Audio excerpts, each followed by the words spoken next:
TBT9, une animatrice bien connue n'a pas réussi les castings, Valérie Benaïm balance.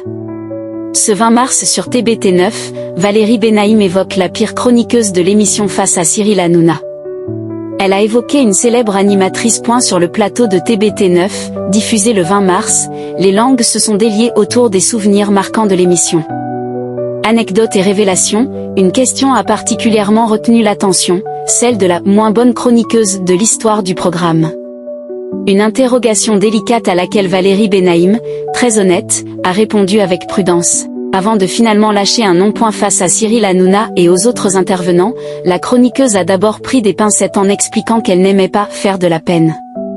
Pourtant, au fil de la discussion, elle a évoqué une expérience marquante impliquant une animatrice bien connue du grand public qui n'aurait pas réussi à s'adapter à l'exercice du talk show. Une séquence dans TBT9 à charge contre une célèbre animatrice. Dans cet extrait de TBT9, tout commence par une question sans détour. Si tu devais donner le nom de, pour toi, la moins bonne chroniqueuse EVER de toute l'histoire de l'émission, ce serait qui?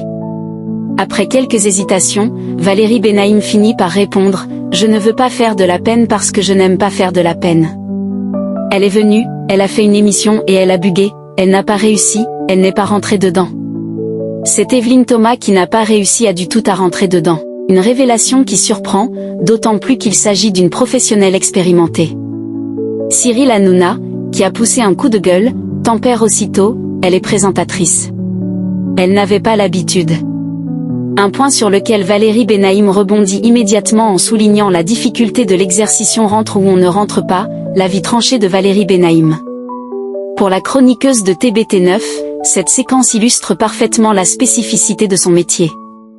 Lorsqu'on nous dit « c'est hyper facile », vous vous mettez autour d'une table et vous discutez. Ça prouve que quelqu'un qui était très aguerri, qui connaît le métier, qui a fait des directs, qui a fait des dizaines d'émissions.